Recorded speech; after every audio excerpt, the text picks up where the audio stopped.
Hey guys, I am here today with an ARC review that I have to admit that I was initially really lukewarm on the idea of this book, especially given some past history with pirate romantasy, which we'll get into, but I am really glad that I read it and I can't wait to tell you about it. So the book that I am talking about today is The Sea Witch by Eva Leigh. This is the first book in the Salt and Sorcery series, and I will tell you right now that this is a romantasy that ends on a cliffhanger.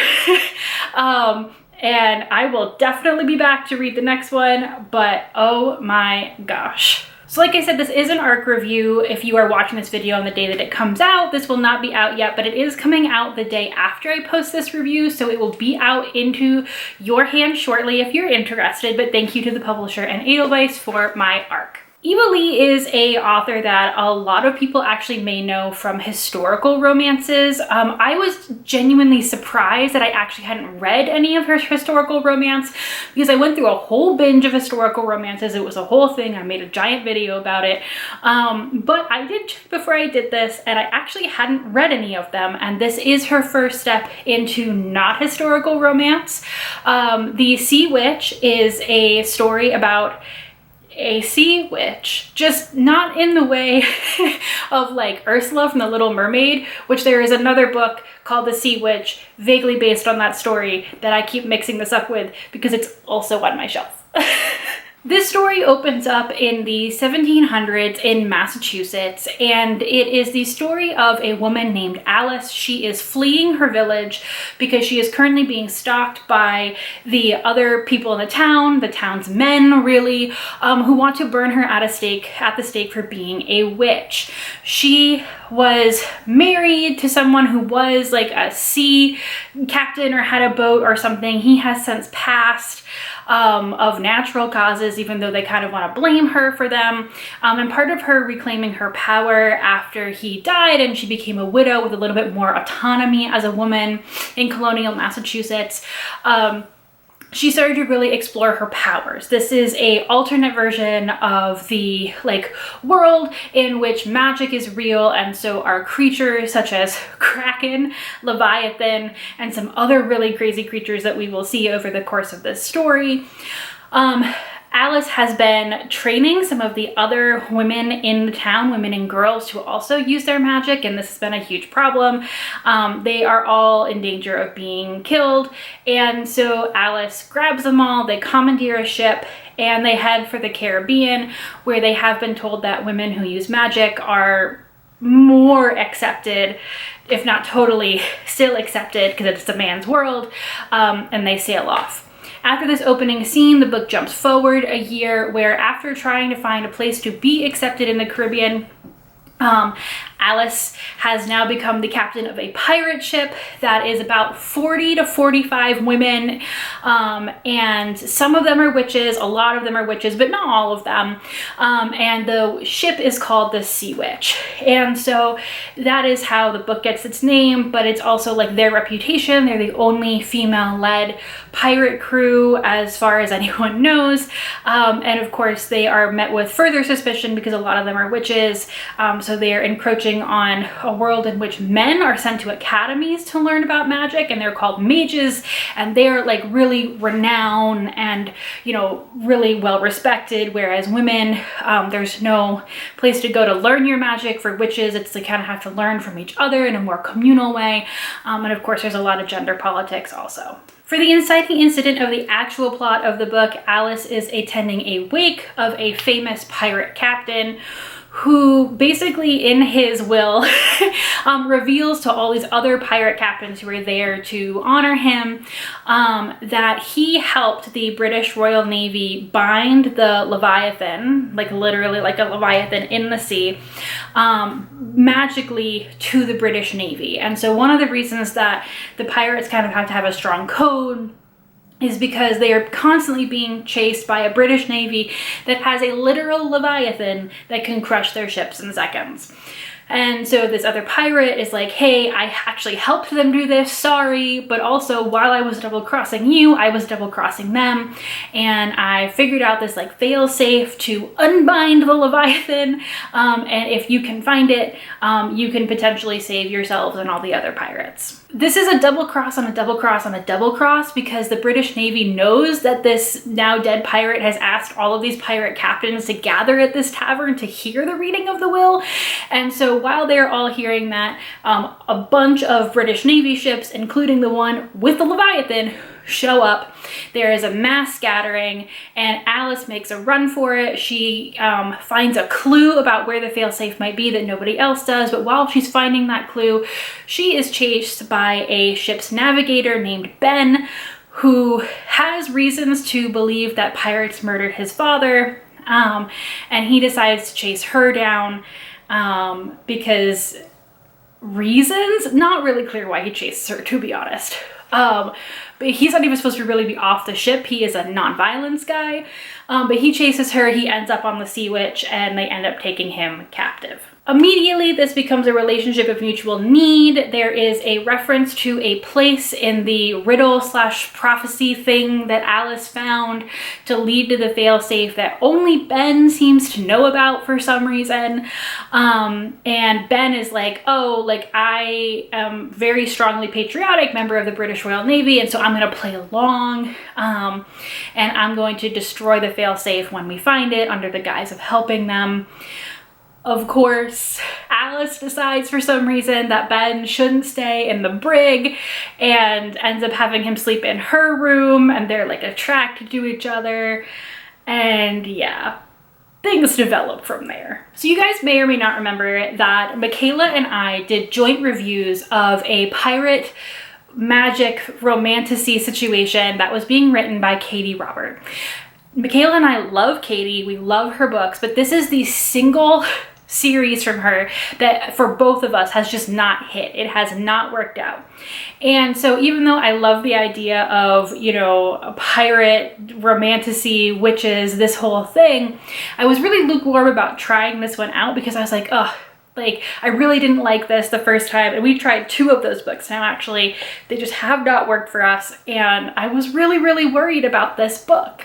This book has such a stronger hold on its plot and its characters to that one. Obviously, Alice and Ben, they are the, you know, romance that's kind of developing over the course of it, but there are such strong plot lines in this book also about like women's roles, you know, witches versus mages, men and women's like gender politics, but also really grappling with, like I said, this is alternate history, but, you know, grappling with the history of enslavement and how Alice and her all-female crew become like this kind of beacon for other women who are in situations throughout the islands that like reach out to Alice and her crew for help because they're not your typical kind of pirate. So there's just a lot of intertwining stories about, you know, race, gender. One of the women who's on the ship is trans. There are some folks that use they, them pronouns, and just like really subtly, not like taking over the whole plot, but managing to wrap a lot of different ideas about women and womanhood like into this plot that also does have quite a lot of like swashbuckling. Things are exploding. There are mythical creatures in the depths that come out and chomp onto the ships. And it was just like really, really awesome how well all of these things were woven together in a world that felt very similar to maybe like a historical fiction, which is what Eva Leigh has written in the past, to like adding these magical elements on top of it, but never ever losing the like human core of the story, which was really, really awesome. Alice and Ben's relationship started off on rocky footing for me. I'm not a fan of like insta-lust, insta-love situations. And there definitely was this thing where like, you know, Ben is taking it on board and they're like, oh, like you're like kind of attractive, but you're also like my mortal enemy as, you know, a British Navy man and then a pirate, and a witch to boot. And so like there's like that general attraction, but then like I said, there's that scene, like his first night on the ship where he was in the brig, and then Alice is like, no, he should sleep in my room because I'm gonna try to dream walk to like get answers out of him. And her second in command, Stasia, there's a lot of really, really awesome women aboard this ship who like are really, really great side characters, and Stasia is definitely one of them. And she's like, yeah, you shouldn't do that. That can create a bond between two people that you can't undo. And Alice is like, oh no, you're right. Like, I won't do that. That's too dangerous. But Ben still sleeps there. And then like immediately they fall asleep. And immediately she's like accidentally dreamwalking, which then creates that bond. Which is similar in many ways to the way like a mating bond shows up in like fantasy romances generally. With that type of a thing, they can kind of start to feel each other's emotions and where they are on the ship. And I was just like, why did we go through this whole thing? Like, why? Either like Alice could have been like, oh, I know it's dangerous, but I have to do it because I need to protect my like crew and my ship. It was just very, like, that bit felt very clunky, and then all of a sudden, like I said, they have that bond, they're feeling each other's emotions, and it like kind of does like to the beginning of their relationship where it like escalates kind of quickly. After that like kind of forced incitement really of the romance, which I don't think really had to be there, it does get really nice and wonderful. I really wasn't sure how I felt about Ben, because he is definitely like very rigid, and I was like, oh, this is gonna be the whole plot line about like, you know, this like rigid gender roles guy like learning that like women can be strong too, like congratulations, welcome to feminism. But Ben does end up having a really amazing storyline where this rigidity for himself like starts talking more about like toxic masculinity, and how Ben, even though he's like really rooted in his masculinity, has also felt the effects of like stereotypes and gender roles, and he just, you know, he wants to also kind of be more free to be himself, which is really nice. It is the rare romance where the woman is more experienced than the man, and that is done really well into very, very open door sex scenes. But it was really nice to kind of watch them have like a genuine connection through like just genuinely wanting to be themselves, and learning how to be themselves with another person, because they both have just like a lot of trauma as well, and they're just kind of coming together. And yeah, there was like a lot of little things sprinkled throughout the story to give it like a lot of depth in different places that were just woven in so well. I'm not going to talk a ton about this, but I will say that originally I was like, oh, I see what's happening in Ben's storyline, like coming from a mile away. Like there's going to be this twist of like some things that they think are happening that are not really happening, and they're like very different than what they appear to be. And I was like, I see this coming from a mile away. Like that's not really great. Was I correct? Yes. Did I expect the ending to this? No. That went much differently than I thought it was going to, and of course it ends on a massive cliffhanger, so I was just like, how dare you? So again, I will say that like there are some things in this plot that I was like, oh, that's kind of expected, well, okay. And then there's like that extra added twist there at the end where I was like, that was not. And I'm very impressed. So in general, this book has totally flipped me on my feelings about pirate romantasy. I really, really love this book. I love the characters. I love the plot. The setting is really well done.